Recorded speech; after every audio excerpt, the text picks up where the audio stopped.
Well, I'll just give you all a brief summary of what happened in court. There was an application filed for an officer of the MACC to be cited for contempt. That application was fixed for hearing this morning. It came up before the coroner. The coroner has now given us a date, which is the 15th of this month at 10 o'clock in the morning for that application to be heard. In respect of reports, the medical report or post-mortem report by Dr. Shahidan is ready. It has been tendered to court today. We have been told that the report by Dr. Peter is still not ready by MACC. Of course, insofar as Dr. Pornthip is concerned, I think the recent events, have shown that there's basis, there's reason for her to be concerned about her attendance in court. So that's the reason why we want the magistrate or the coroner to determine the application for contempt first, to hear that first and then to give us a direction as to what it is we should do from here on.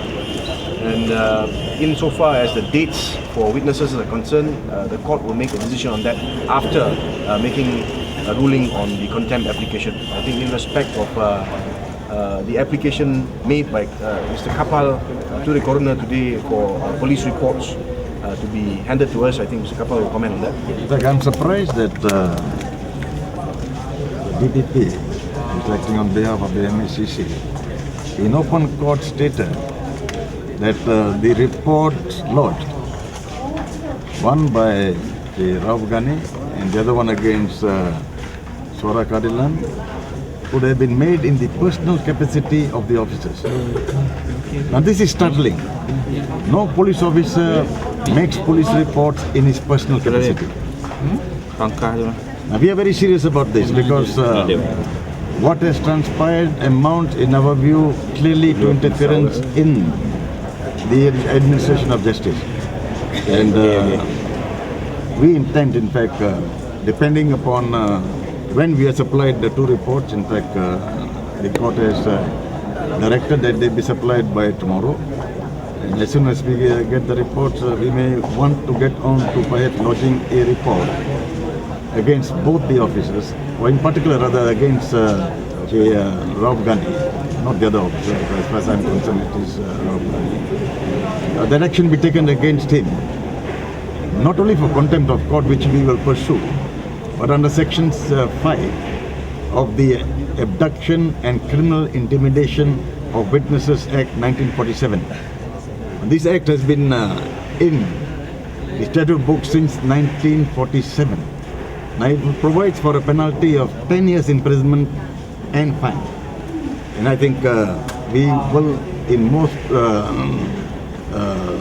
likelihood, be lodging a report for the Attorney General to act against Rauf Ghani under that act.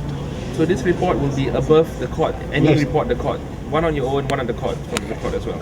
No, it will be, no, as far as the court is concerned, what it is before it is an application for contempt of court. But you did So also, it's quite different, it's quite different. But you did also ask the court for them to direct that a report be lodged under this section. Yes, I did. In fact, which would have meant that the court could direct not the family member, but a police officer to lodge a police report. That action be taken against Rauf Ghani under Section 5 of the Abduction and Criminal Intimidation of Witnesses Act. These are two separate matters. One is with regard to contempt, and that will be decided by the magistrate. The other one, if a police report is lodged under that act, Section 5, then the Attorney General, as public prosecutor, is required to direct a prosecution. It becomes a prosecution in court. That is, if this court here directs it. No, not this court directs. In fact, this court did not direct us, no. I had asked for the direction. The court did not say one way or the other whether he was going along with our direction. But tomorrow, does this mean the officer will have to come in on the 15th? He will be serving that officer personally.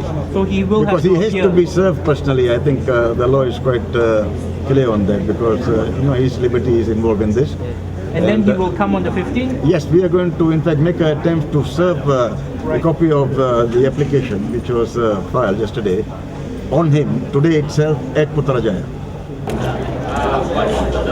We have been informed today by the lawyers representing the Selangor state government that Dr. Pornthip has been advised to also seek legal opinion from counsel in Thailand as to whether or not she should come to Malaysia, given the fact that there is this threat of impeding or impending investigations.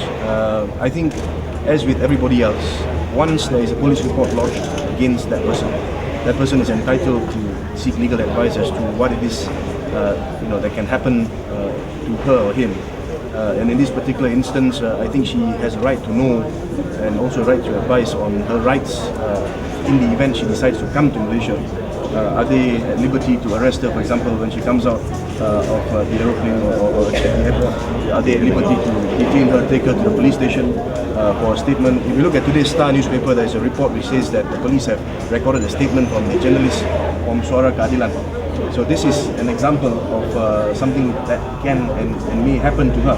So I think these are the areas which she is seeking advice on, and I think she's perfectly entitled to it. I mean, anybody in this situation would do the same thing.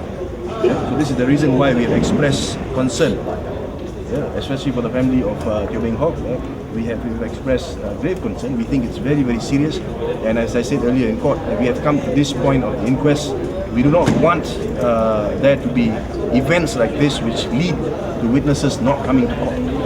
Now, of course, at this point of time, I'm not in a position to say whether she's going to come or not.